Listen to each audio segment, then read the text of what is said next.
현존하는 가장 오래된 역사 기록은 이라크 지역의 한 돌판에 쓰여진 내용입니다. 주전 3000년 수메르 문명 또는 청동기 시대에 일어났던 일을 묘사하고 있습니다.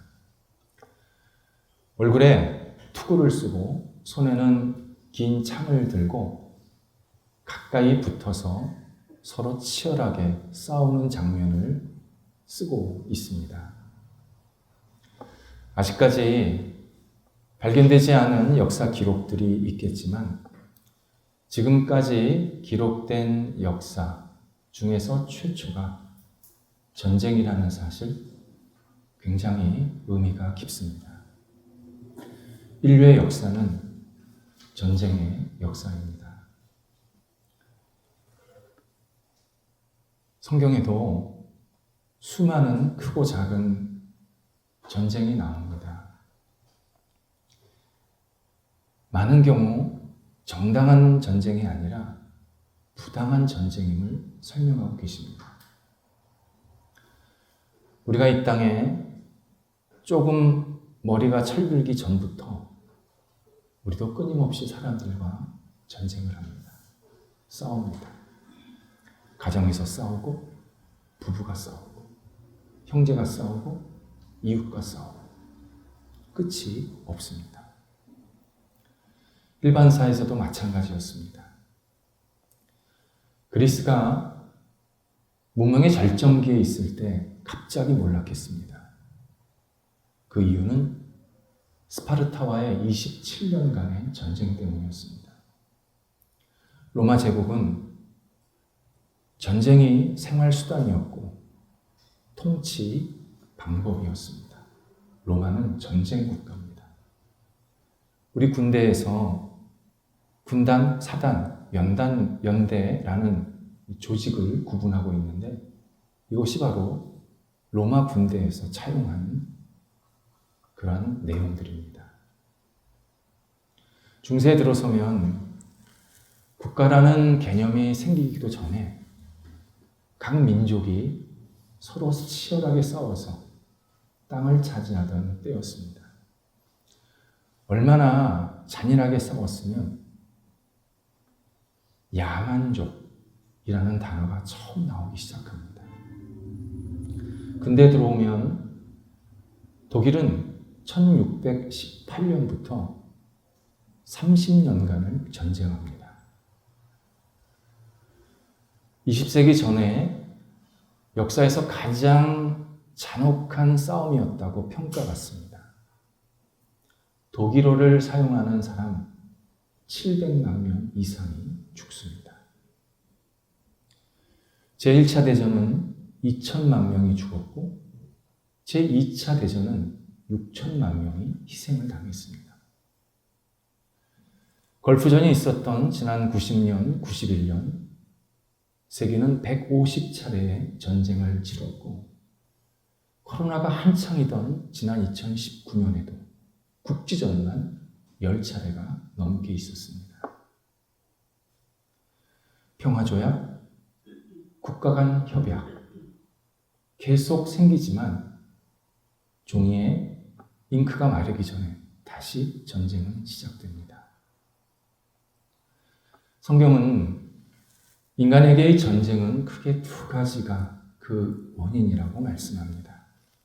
하나는 사람은 평화를 유지할 마음도, 능력도, 힘도 없습니다. 강한 자는 약한 자가 보이면 사정없이 공격합니다. 본능적으로 공격합니다. 강한 자는 상대방의 비용을 통해서 자신의 명예, 영토, 권력, 부를 계속 축적하는 방법을 연구하고 실행합니다. 친구고 가족이고 없습니다. 나보다 약한 사람이 보이면 애도 엄마한테 이기려고 합니다.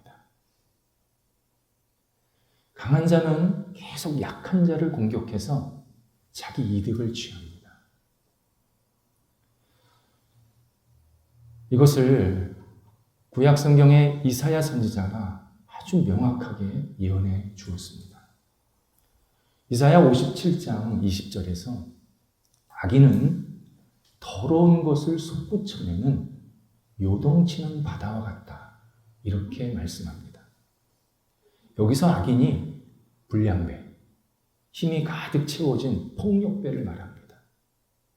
힘이 채워진 강한 자는 자기보다 약한 사람이 보이면 이 자기 안에 있는 인간의 가장 더러운 본능, 잔인성, 공격성, 폭력성, 이게 드러난다는 겁니다. 그래서 요동치는 바다처럼 막 휘젓고 다닌다는 겁니다. 하지만 약한 자는 그것을 막아낼 힘도 능력도 없습니다. 더 역설적인 것은 약한 자도 자기보다 더 약한 사람이 보이면 먹이 삼습니다. 그래서 계속 싸움이 이어집니다. 철학자 파스칼이 이런 인간의 싸움을 통해서 불행한 설명을 이렇게 표현을 했습니다. 사람은 자기 집 안에 가만히 있을 줄 모르기 때문에 불행하다. 사람이 자기한테 뭐가 채워졌으면 만족해서 자기 집에 잘 머물면 되는데 뭔가 힘이 있으면 온 동네방네 돌아다니면서 그 힘으로 휘젓고 다닌다는 겁니다. 그래서 사람들을 막 분란시키고 혼잡하게 만든다. 그래서 사람들이 불행하다. 이렇게 파스칼이 정리를 해주었습니다. 또 하나는 인간은 하나님을 무시하고 하나님을 권위를 차지하려고 싸움합니다. 겉으로 볼 때는 사람과 사람 사이의 싸움 같지만 실제로 내면을 볼 때면 하나님의 자리를 누가 차지할 것인가의 싸움입니다. 야고보서 4장 1절에서 인간의 싸움은 정욕 때문이라고 명쾌하게 정리해 주십니다. 정욕이 뭐냐면 하나님의 자리를 빼앗으려고 하는 욕심이라는 뜻입니다. 인간은 하나님의 자리를 계속 뺏으려고 끊임없이 싸운다는 겁니다.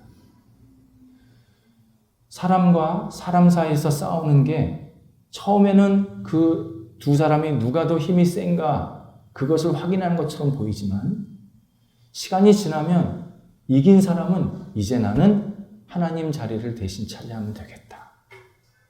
그런 악한 본능을 가지고 하나님 앞에서 계속 싸움을 걸고 싸움을 계속 진행시키는 모습들을 우리 주변에서 자주 확인하게 됩니다. 오늘 본문에서 바울은 인간이 진정한 평강, 평화를 얻을 수 있는 방법을 우리에게 알려주고 있습니다. 바울이 쓴 서신들은 신약 성경 반이 넘습니다. 그리고 그 서신들 끝부분은 언제나 축복 기도로 마칩니다. 예외가 없습니다. 모든 서신은, 바울이 쓴 모든 성경은 다 축복 기도로 마무리를 합니다.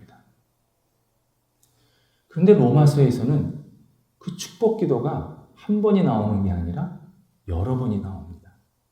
15장에서 13절하고 오늘 본문이 들어있는 33절, 그리고 16장에서 두 번이 더 나옵니다. 바울이 4번씩이나 축복 기도를 하는 로마서를, 특히 로마 교인들에게 축복 기도를 하는 이유가 있습니다. 주로 여성들의 대화 속에서 발견되는 모습입니다. 전화로 한참을 얘기합니다. 그러더니 만나서 얘기해. 그리고 전화를 끊습니다. 그리고 만났어요.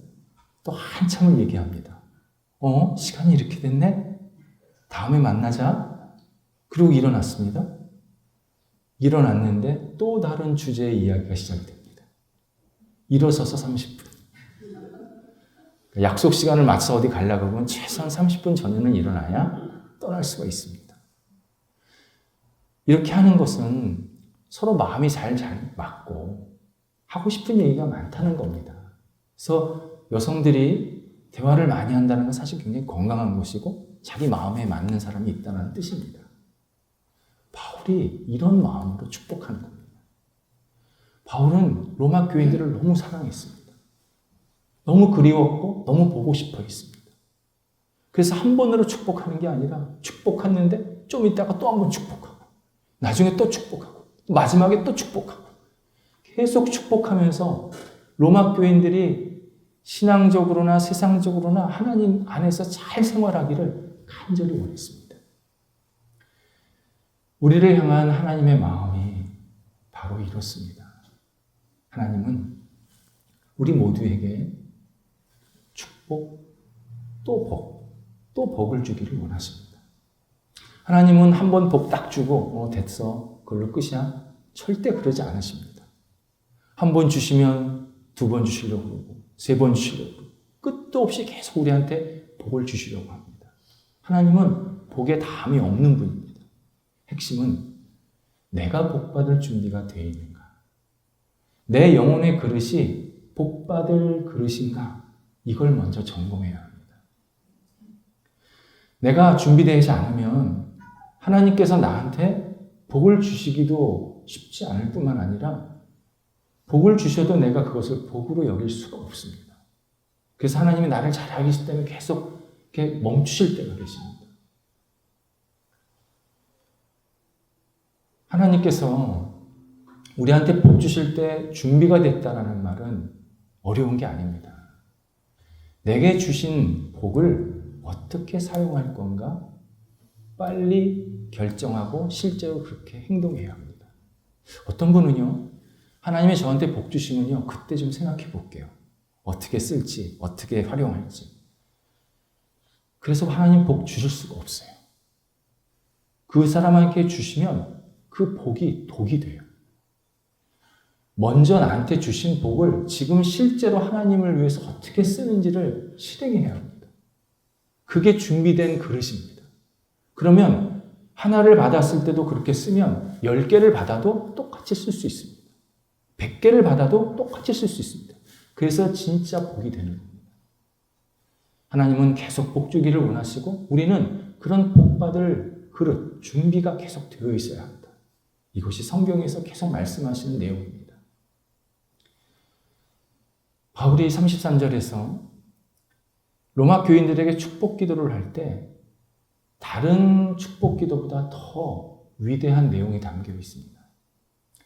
로마 교인들뿐만 아니라 로마에 사는 모든 시민들 그리고 온 세상 사는 사람들에게 하나님의 평강이 함께하기를 간절히 기도하고 있습니다. 바울은 세상 사람들이 세상에 살면서 전혀 평화롭지 못하다라는 사실을 너무 많이 경험했고 보았습니다. 그래서 모든 사람들이 하나님 안에서 진정한 평강을 누리기를 간절히 소원하고 있습니다. 여기에는 예외가 없습니다. 로마 교회 교인들도 포함이고 로마 시민들, 온 세상 사람들이 다 하나님 안에서 평강 얻었으면 좋겠다. 그렇게 축복을 하고 있습니다. 인간은 타락한 본능, 죄성 때문에 계속 평화를 깨트리고 혼잡하게 만들고 그리고 계속 어지럽히는 것에 익숙해져 있습니다. 하지만 하나님은 인간에게 계속 평화를 주시려고 그러고 평화로 인도하시려고 그러고 평화롭게 그의 영혼이 하나님과 함께 교제하기를 간절히 원하십니다. 그래서 바울이 뭐라고 표현하고 있냐면 평강의 하나님이라고 표현합니다. 평강의 하나님이라는 것은 하나님이 평강을 주시는 분이다. 유일하게. 그리고 하나님이 평화의 왕이다. 이런 뜻입니다. 하나님은 우리에게 계속 평화를 주시는 쪽으로 움직이십니다. 모든 일을 그렇게 하십니다. 대표적인 것이 예수 그리스도를 이 땅의 세상에 보내신 사건이었습니다. 골로새서 1장 20절에서 하나님께서 예수 그리스도의 십자가의 피로 우리 모두와 화목하기를 기뻐하신다고 말씀합니다.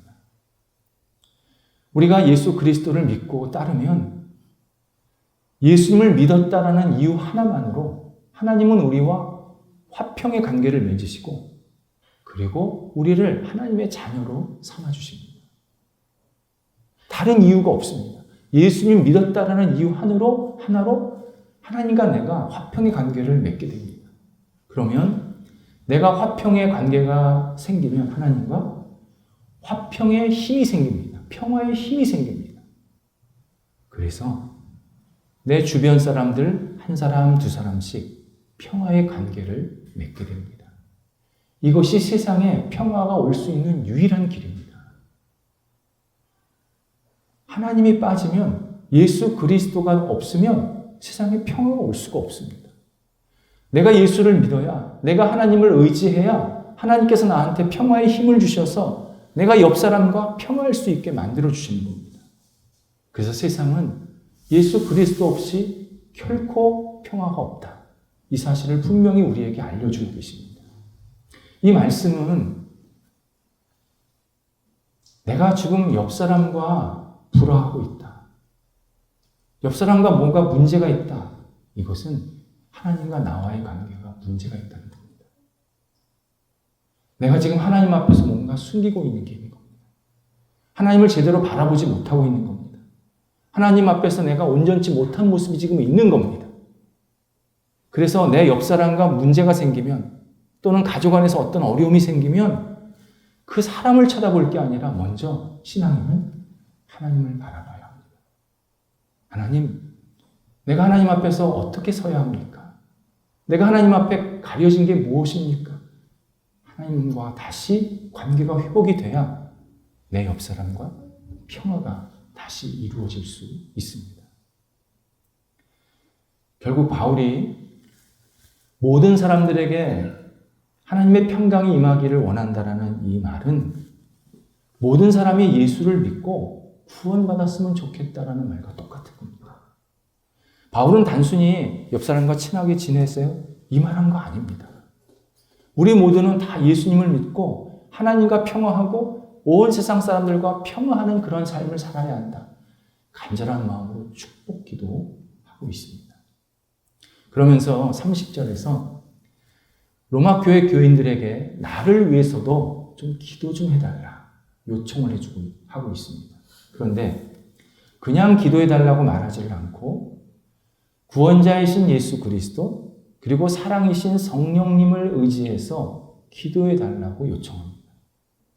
이것은 우리가 어떻게 기도해야 할지 기도 방법을 말씀해 주시는 아주 중요한 내용입니다. 신앙인들이 자주 기도가 막히는 이유는 자기 의지, 자기 중심적인 기도를 할 때가 너무 많기 때문입니다. 어떤 어머니가 아이에게 예수님께서는 믿음으로 기도하면 산이 들려져서 바다에 빠질 수 있다고 말씀하셨단다. 그러니 기도할 때 늘 믿음으로 기도하렴. 이렇게 잘 가르쳐 주었습니다. 근데 이 아이가 그날서부터 매일 자기 집 앞에 있는 산이 던져져서 동해에 빠지도록 기도를 하는 겁니다. 그래서 엄마 입장에서는 내가 지금 잘못 가르쳤나? 얘가 지금 잘 못 받아들였나? 그래서 왜 그렇게 기도하니? 물었더니 이 아이가 대답하기를 저 산이 바다에 빠졌을 때 그 물 튀기는 것이 우리 집까지 오는지 확인하고 싶어서요. 그렇게 대답을 했다고 합니다. 실제로. 우리의 기도가 아이처럼 이렇게 이기적입니다. 하나님을 테스트합니다. 내 궁금증을 풀려고 합니다. 내가 확신이 있다는 것을 증명해보고 싶어 합니다. 내가 기도하고 있다는 것을 자랑하고 싶어 합니다. 내가 기도 많이 하고 있다는 것을 의롭다고 생각합니다. 이렇게 계속 자기 중심적으로, 자기 의지적으로 기도하니까 이런 기도에 반복적으로 나타나는 모습이 있습니다. 기도를 하다 보면 내가 진짜 기도를 하는 건가? 아니면 넋두리를 하고 있는 건가? 반드시 회의하게 됩니다. 의심하게 됩니다. 그러면서 기도하다 멈추고, 기도하다 멈추고, 알아서 하시겠지. 그렇게 기도 생활이 끝날 때가 너무나도 많습니다. 진정한 기도는 하나님의 뜻을 알려달라고 묻는 것이고 내 인생 전체를 하나님께서 인정해달라고 하나님께 모든 것을 맡기는 하나님을 의지하는 시간입니다. 이때 기도를 시작하면서 무조건 내가 원하는 것, 내가 필요한 것, 지금 나에게 급한 것을 줄줄줄줄 말하는 게 기도가 아닙니다. 그거 주문입니다. 하나님은 우리의 주문을 받으시고 나한테 뭘 갖다 주시는 분이 아닙니다. 기도를 할 때는 제일 먼저 예수님을 생각해야 합니다. 예수님께서 하늘에 계신 우리 아버지라고 말씀하시지 않았습니까? 처음에 기도할 때, 주기도문을 가르치실 때 하나님을 생각하라는 겁니다. 우리가 기도를 할 때 제일 먼저 예수님이 나에게 어떤 분인가? 예수님이 나에게 어떤 신앙의 고백의 대상인가를 먼저 생각하고 고백을 해야 합니다. 예수님은 나의 구원자이십니다. 나를 사랑하시는 분입니다. 내가 의지할 분입니다. 내 모든 것이 다 되는 분입니다. 이렇게 내가 예수님에 대한 신앙 고백을 먼저 진지하게 고백을 해야 합니다. 많이 할수록 좋습니다. 그런데 입에 발린 고백이 아니라 내 속 깊은 곳에 나오는 고백. 그리고 내가 지금 기도하려고 하는 그 제목을 가지고 예수님이면 어떻게 기도하실까를 생각해야 합니다. 그러다 보면 내가 지금 구하려고 하는 게 이게 불필요한 거였구나. 예수님 깨닫게 하십니다. 때로는 이거는 내가 구하지 않아도 될 것 같았는데 예수님께서 그걸 구해라. 또 깨닫게 하십니다. 그래서 기도할 때 예수님을 깊게 생각하고 예수님께 내 신앙 고백을 하면 예수님께서 진짜 구해야 할 것을 계속 나를 이끌어 가십니다. 동시에 성령님께 도움을 요청해야 합니다. 성령님, 제가 부족합니다. 제 기도가 정말 하나님의 뜻에 맞게 하는 기도인지를 확신이 안 섭니다. 저 좀 도와주세요. 제 기도가 하나님의 뜻에 맞는 기도가 되도록 인도해 주세요. 그러면 성령님께서는 우리를 사랑하셔서 내 부족한 기도는 채우시고 잘못된 방향에 있던 기도는 약간 틀어서 올바른 방향으로 갈 수 있도록 이끌어 가십니다. 그런 경험을 한 번, 두 번, 세 번 반복하다 보면 진짜 진정한 기도가 시작이 됩니다. 그래서요, 진정한 기도는 내가 말하는 시간보다 하나님을 생각하고 예수님을 생각하고 성령님, 곧 삼위 하나님을 생각하는 시간이 훨씬 길 수밖에 없습니다. 그래서 기도 시간이 오래 갈 수 있습니다. 바울이 그렇게 예수님과 성령님을 의지해서 기도해라고 간곡하게 권면하고 있습니다. 그렇다면 왜 바울은 자기 혼자 기도하지 로마 교인들에게 기도를 부탁했을까를 확인해야 합니다. 고린도 후서 1장 11절에서 하나님은 같은 기도 제목을 가지고 기도하는 사람들에게 감사함을 채우시겠다고 약속하십니다. 그러니까 어떤 기도를 제목을 가지고 우리가 함께 기도를 하면 그 기도에 동참한 사람들에게 하나님께서 영적인 기쁨과 감사를 누리게 만드신다는 겁니다. 어떤 형태로든 응답하게 하시고 또 어떤 형태로 의뢰를 주셔서 계속 그것 때문에 우리가 함께 기도했더니 이런 기쁨이 있었다. 이런 감사가 있었다. 이렇게 기쁨과 감사를 누리게 하시겠다고 약속하십니다. 결국 바울이 함께 기도하자고 로마 교인들에게 함께 기도하자고 권면하는 것은 로마 교인들이 예수님 안에서 그런 은혜와 구원과 기쁨과 감사를 같이 누리자. 이렇게 복을 또 나누는 시간을 갖고 있는 것입니다. 사람에 따라서 어떤 분은 자기 기도 제목을 다른 분에게 말씀을 못 하시는 분이 있습니다. 보통 그런 성격을 깔끔하다 그러지 않습니까? 나한테 난 신세 지기 싫어. 내가 알아서 기도할 거야. 그분은 성품이 깔끔한지는 모르겠지만 적어도 성경적 신앙생활은 아닙니다. 내가 옆 사람에게 기도 부탁을 하는 것은 그 사람에게 짐을 주는 게 아니라 그 사람이 하나님 안에서 기쁨과 감사를 같이 누리자고 하는 사랑의 행위입니다. 성경이 그렇게 말씀하는 겁니다. 같이 기도를 하다 보면 하나님께서 같이 응답을 주셔서 같이 기도한 사람들 모두에게 큰 기쁨과 은혜를 부어주시겠다고 분명히 약속합니다. 그래서 내 옆 사람에게 기도 부탁하는 것은 사실은 그분이 신앙생활 잘 할 수 있도록 내가 도와주고 독려하는 겁니다. 그리고 나도 은혜 받는 시간입니다. 당연히 기도 부탁을 해야 합니다. 그리고 기도 부탁 받은 분은 떠버리지 마요. 저 사람이 저런 기도 제목이 있대. 그런 얘기 하지 마시고 그분의 마음으로 하나님께 간절히 같이 기도하는 시간을 가지셔야 합니다. 우리 모임, 기도하는 모임입니다. 우리 모임이 같이 서로를 위해서 기도하는 모임이 되고자 계속 말씀을 드렸고 지금도 우리는 그렇게 기도를 계속하고 있습니다. 우리 모임이 가지고 있는 기도 제목이 있습니다. 먼저 모인 모든 분들이 하나님이 주시는 영적인, 육적인 강건함을 가지고 하나님께 아름답게 쓰임받는 인생이 되게 해달라고 기도해 주시기 바랍니다. 또 하나는 우리 모임이 하나님이 기뻐하시는 하나님께 영광 돌리는 복음의 굳건히 서는 모임이 되기를 기도해 주시기 바랍니다. 그래서 우리 모임에 오신 분들이 복음을 듣고 세상에 나가서 복음론적으로 살고 복음을 사람들에게 전해서 함께 복음의 사람으로 이 땅을 살아갈 수 있도록 그런 모임, 그런 전초 기지가 되는 모임이 되게 해달라고 기도해 주시기를 바랍니다. 또 하나는 우리 모임이 성령의 사귐 안에서 사랑의 공동체가 되기를 위해서 기도해 주시기 바랍니다. 거룩한 사랑의 모임. 서로 얼굴을 보면 사랑의 나눔을 갖고 흩어져서도 또 서로를 위해서 사랑의 기도를 해주는 그런 거룩한 사귐에 있는 그런 사랑의 모임이 되기를 기도해 주시기 바랍니다.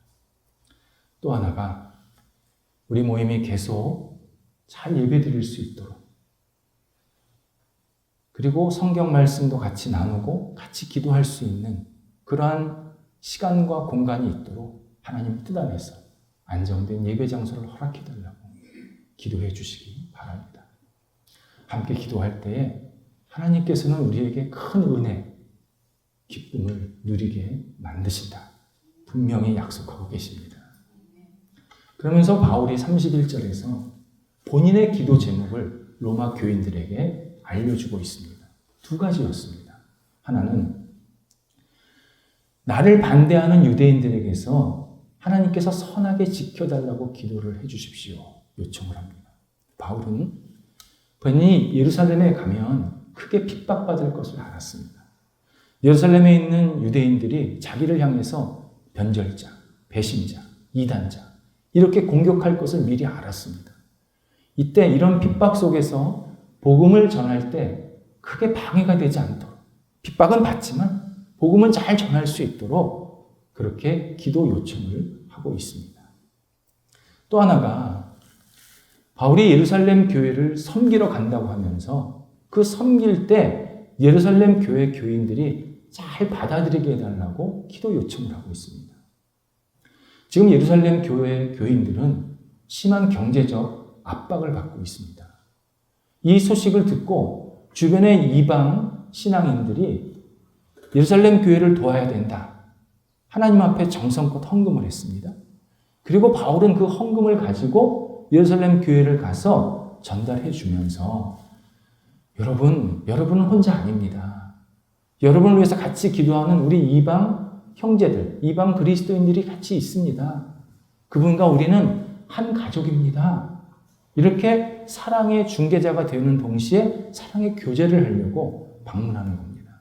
그런데 유대인의 입장에서는 바울이 가져온 이 헌금이 뇌물로 볼 수 있는 겁니다.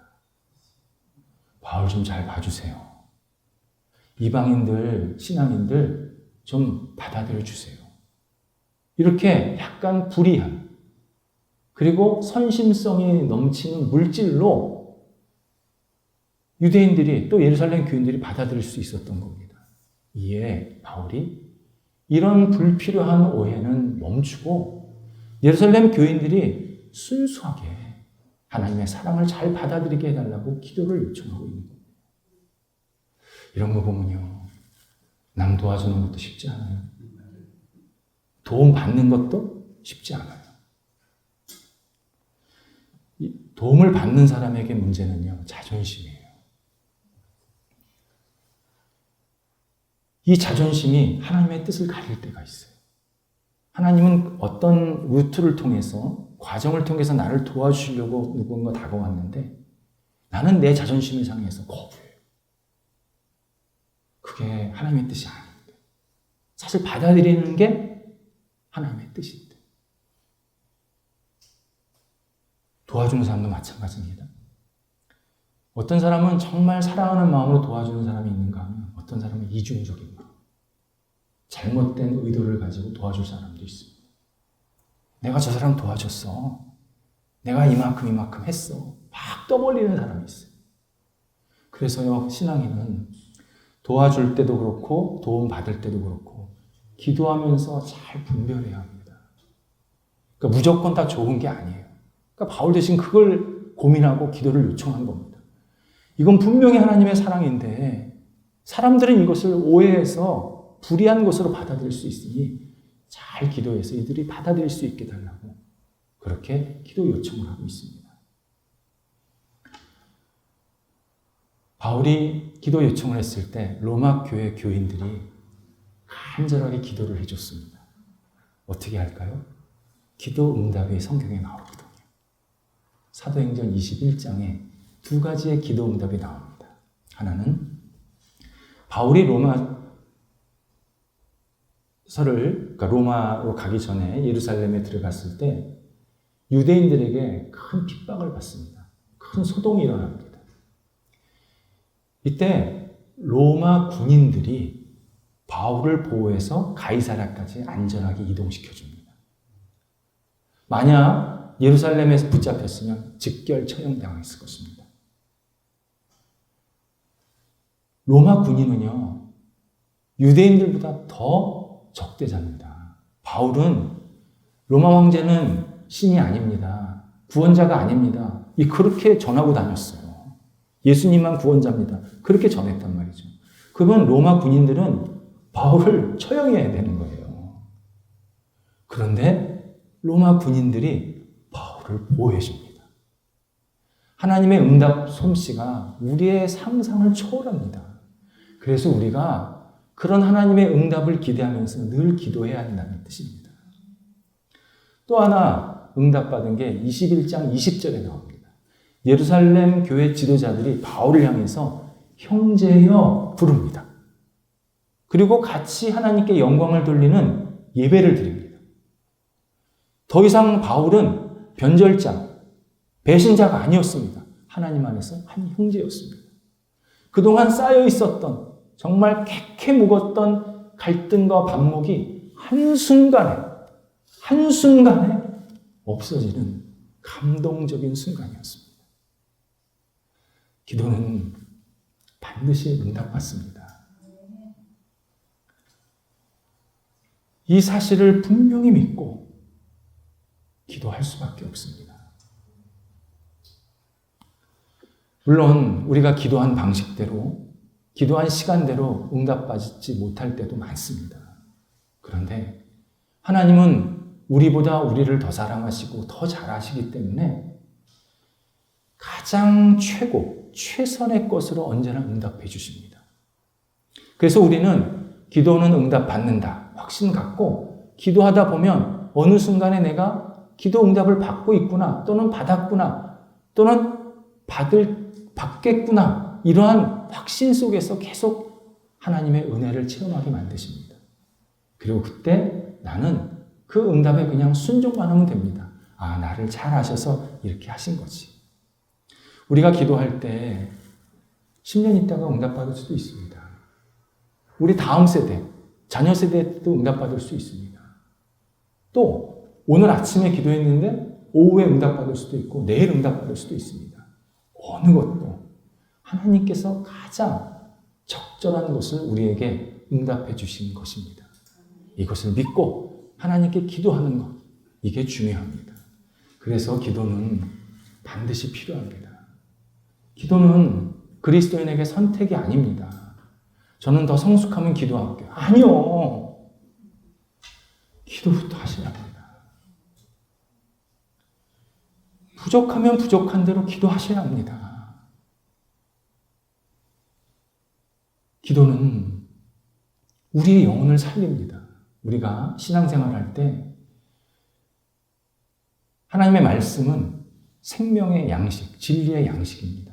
이 말씀을 잘 먹어야 건강해집니다. 난 신앙생활 한다 그러면서 성경 말씀을 안 먹는다. 그 신앙생활 못하는 겁니다, 지금. 밥을 안 먹는데 어떻게 배부릅니까? 또 하나 기도는 영혼의 호흡입니다. 내가 기도를 해야 신앙생활이 계속 유지가 될 수 있습니다. 언제까지요? 하나님 나라 갈 때까지. 내가 기도를 끊으면 호흡이 끊어지는 겁니다. 신앙생활 더 이상 안 돼요. 그러니까 성숙하면 내가 하나님 말씀 듣겠습니다. 기도하겠습니다가 아니라 하나님 말씀과 기도가 먼저 내 생활에 자꾸 들어오도록 마음을 열어야 신앙생활이 계속 정상적으로 건강하게 유지가 되는 것입니다. 무엇보다도 기도가 주는 큰 유익이 하나 있습니다. 기도는 내가 누구인지, 하나님 앞에서 내가 어떤 존재인지를 깨닫게 해주십니다. 백악관을 기도의 장소로 변화시켰던 링컨 대통령은 어떤 사소한 일일지라도 계획하기 전에, 추진하기 전에, 결과를 기다리기 전에 기도를 했습니다. 본인만 기도한 게 아니라 같이 일하는 참모들과도 계속 기도하는 시간을 가졌습니다. 자료에 따르면 링컨 때는 회의 시간보다 기도 시간이 더 많았고 길었다라고 기록이 되어 있습니다. 왜 그렇게 기도했냐? 그가 이렇게 고백을 합니다. 나는 기도할 때마다 내가 가진 권력이 얼마나 사소한 것인지, 그리고 나라는 존재가 얼마나 무가치한지를 깨닫게 하셨습니다. 그리고 오직 하나님만을 의지하게 만드셨습니다. 나는 권력의 대통령이 아니라 기도의 대통령이고 싶습니다. 우리가 하나님 앞에 기도하면요, 내가 누구인지 알고 겸손해집니다. 성경이 말씀하시지 않습니까? 인간의 가장 큰 문제는 교만이다. 내가 드러나면 드러날수록 하나님은 점점 사라지고 결국 내 주변 사람과 불화하고 싸우고 끊임없이 다툴 수밖에 없는 상황이 벌어지는 겁니다. 그리스도인은 기도하는 사람들입니다. 하나님께서 하나님의 자녀들에게 주신 아주 소중한 선물이 기도입니다. 기도하라는 겁니다. 부족하면 부족한 대로. 그러면 그 부족한 기도를 하는 나를 하나님이 기쁘게 받으십니다. 그리고 그 부족한 기도를 가지고 하나님께서 큰 뜻을 이루어 가십니다. 기도는 내가 하는 거고 이루시는 건 하나님이 하시겠다는 겁니다. 왜 내가 다 하려고 그럽니까? 기도만 하라는 겁니다. 내가 기도할 때 하나님이 나한테 평화 주시고 내게 복 주시고 은혜 주시고 또 내 옆 사람과 함께 사랑의 관계를 갖게 하시겠다고 분명히 약속하고 계십니다. 그리스도인이 이 기도의 생활을 계속 유지할 때 하나님께는 영광이 될 뿐만 아니라 우리의 신앙이 점점 하나님 보시기에 아름답게 성숙하게 될 것입니다. 기도하겠습니다. 하나님, 저희들이 언제나 하나님 앞에 기도하는 사람들이 되게 하옵소서. 부족하지만, 부끄럽지만, 너무나도 나약하지만 하나님의 이름을 부르며 예수 그리스도와 성령님을 의지하며 기도하는 사람들이 되게 하여 주옵소서. 나 자신과 우리 가족과 우리 모임과 이 땅, 대한민국 그리고 온 세상을 위해서 기도할 때에 하나님께서 친히 역사하시고 응답하여 주셔서 기도하는 저희에게 큰 깨달음과 기쁨과 감사가 넘치도록 인도하여 주옵소서. 하나님, 저희가 하나님을 바라볼 때마다 성령께서 날마다 인도하여 주셔서 주님의 뜻대로 기도하고 주님의 뜻대로 응답받는 아름다운 신앙의 삶이 지속될 수 있도록 역사하여 주옵소서. 예수님의 이름으로 기도드립니다. 아멘.